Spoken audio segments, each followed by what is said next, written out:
Good afternoon, everyone. When I was told about today's festivities, I was told that there would be speeches from visitors, and in between there would be cultural performances. As I sit here now, I think we've come for an afternoon of cultural performances with a few speeches in between. Aren't we inspired by the cultural performances that we have seen today? How wonderful. Your Holiness, it is with profound gratitude and humility that I am deeply honored for the privilege to join you for this blessed celebration of your 80th birthday. And to do it in the company of Rigden Dolma, Singyang Dr. Lomsang Sangye, Speaker Searling, Richard Gere. Oh my goodness, Richard Gere, thank you for your persistent advocacy, leadership, and long-term dedication to His Holiness and the people of Tibet. And to join Valerie Jarrett, who early in President Obama's administration, right at the start, met with His Holiness in India, as she mentioned, on behalf of the President, and thank you for bringing his greetings today. It's an honor to be with the monks who are here. And I want to go from Valerie's comments to say that it was President Obama who earlier this year at the National Prayer Breakfast in February, he said this. He said that His Holiness the Dalai Lama is a powerful example of what it means to practice compassion, who inspires us to speak up for the freedom and dignity of all human beings. President Barack Obama earlier this year. I have some wishes on His Holiness's birthday, and I wish that you all could have seen the response that that statement made at that breakfast in appreciation. Richard, you were there. You saw the response. People watching on TV saw it. I wish you all could have. For many presidents, His Holiness has been an enduring example of how world leaders must practice compassion and defend the dignity of the downtrodden. Again, another president, President Bush, I was blessed to be Speaker of the House when the Congress of the United States presented His Holiness with a Congressional Gold Medal. In 2007, Richard, you were there. I wish you could have seen at that ceremony, President Bush called His Holiness, quote, a universal symbol of peace and tolerance, a shepherd for the faithful, and the keeper of the flame of His people. But His Holiness, I come as a civic leader, I come also to brag about the connection His Holiness has had with our country and with presidents of the United States. Many presidents have honored this keeper of the flame over the years. The first one was Franklin Roosevelt. As a young child, the Dalai Lama received a gold watch from President Franklin Roosevelt, showing the phases of the moon and the days of the week. The watch is a simple symbol of the lasting friendship between His Holiness and the United States. His Holiness still uses the watch, and his teachings about the connection between science and religion remain an important and relevant part of his message. The Holiness says I'm always talking about the watch. Do you have it today, Your Holiness? Next time, 90th birthday. The connection has always been present in his messages to Congress, where he has had a strong relationship. So I am proud to bring heartiest birthday greetings from His Holiness's many, many friends in Congress, and they are truly friends on both sides of the aisle and both sides of the Capitol, in the House and in the Senate. On the recent occasion, I saw him there with Senator Dianne Feinstein, a friend of His Holiness and of Tibet, and John McCain on the same program. In our house this week, I joined with Republican Chairman Chris Smith, your friend, celebrating the occasion of His Holiness's 80th birthday, when we unanimously, His Holiness brings people together, yes, as was mentioned, but he also brings Democrats and Republicans together because the vote to celebrate his 80th birthday, Valerie, was unanimous. was unanimous. His Holiness's relationship with Congress goes back many years. It was mentioned that I've been in Congress 28 years. That would be in June. In September 28 years ago, it was an honor for me to join my colleagues in welcoming His Holiness as he proposed the historic 5-point peace plan for resolving the future status of Tibet. And he made that presentation to the United States Congress. I wish you could have been there to see that presentation 28 years ago. It did change our lives. In his 5 points, His Holiness was already emphasizing our responsibility to the environment. As it's stated in one of his points, serious efforts must be made to restore the natural environment in Tibet. Tibetans have a great respect for all forms of life. The inherent feeling is enhanced by the Buddhist faith, which prohibits the harming of all sentient beings, whether human or animal. That is in the 5 points.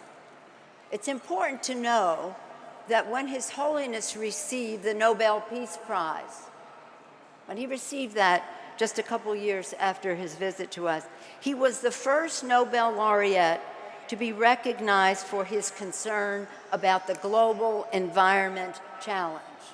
The first Nobel laureate. A few years later, I wish you could have been there when our delegation to Rio, the Earth Summit in Rio in 1992, to see when His Holiness was so gloriously received at that Rio Summit, having again recently received the Nobel Prize. It was for the environment, but it was also for consistently advocating nonviolence despite extreme aggression in Tibet. Many of us were privileged to be together 10 years ago. You were there, Richard, for his 70th birthday in Washington, D.C. I had the privilege to introduce him with thousands of people. A crowd like this was there.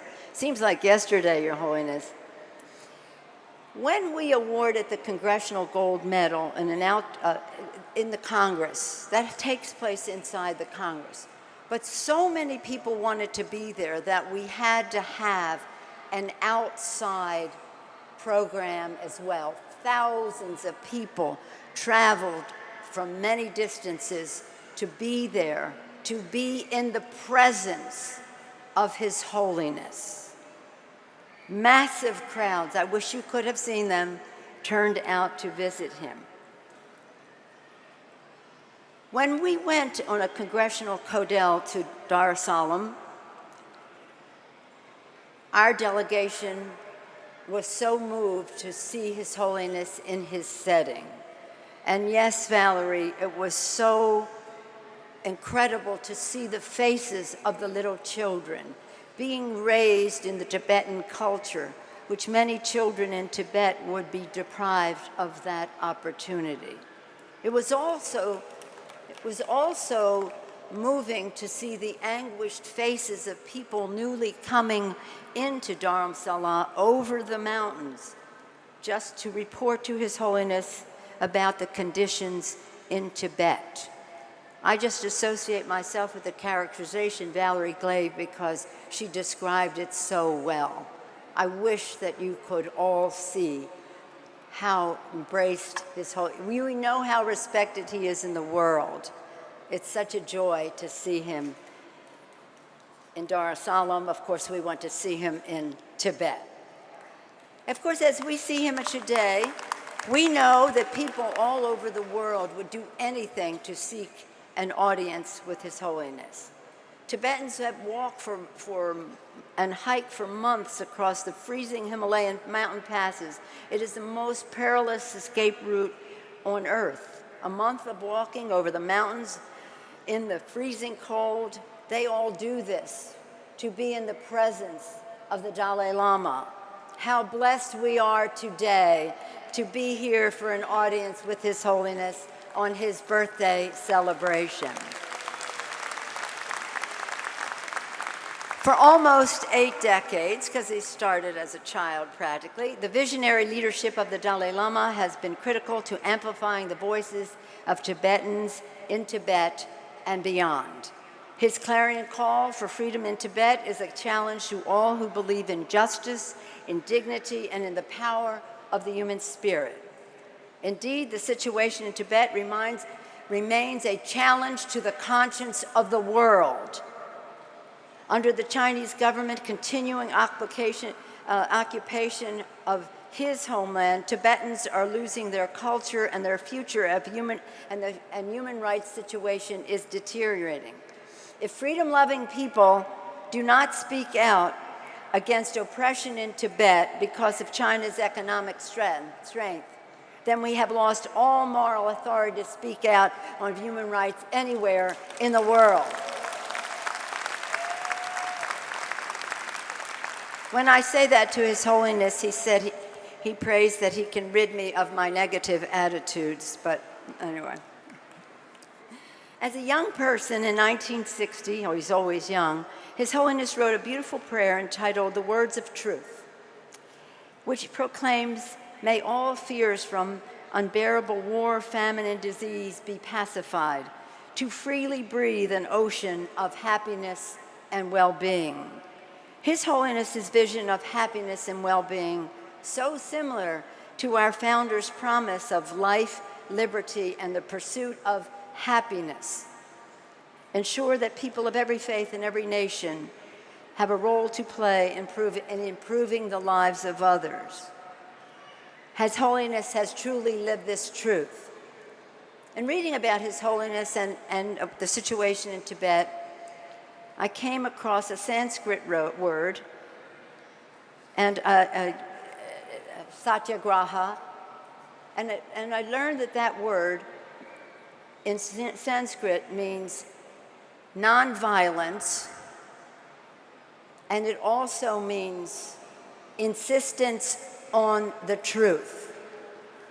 Nonviolence, insistence on the truth. Isn't this exactly what His Holiness is about? Isn't it what we should all be about? And yes, under his leadership, we must, in a nonviolent way, non-negative way, insist upon the truth of what is right for the world and what is right for Tibet. By speaking out against injustice, we insist upon the truth by following the dedication of his life to the well-being of others, insisting on the dignity of every human being. His Holiness has indeed changed the lives of some of us. He has changed many lives. He has changed the world. He has changed history, and he is changing the future. Richard Gere and I recently wrote a Wall Street Journal op-ed in praise of His Holiness. We agreed that, in quotes, "There's no better way to honor the Dalai Lama on his 80th birthday than by standing with him and the Tibetan people, vowing to keep their cause alive. Let us celebrate His Holiness with our actions. Let us honor his cause with our commitment to justice. Let us continue to work to fulfill the wishes of so many who seek peace." Happy birthday again, Your Holiness. May you continue to change the world with your loving message of global peace through compassion. Richard has said, I am looking forward to your 90th birthday. This doesn't sound like much after what Richard and Valerie said, but as we say in Italian, Santani. May you live 100 years, 110, 120. You'll always live in our hearts. Thank you, Your Holiness.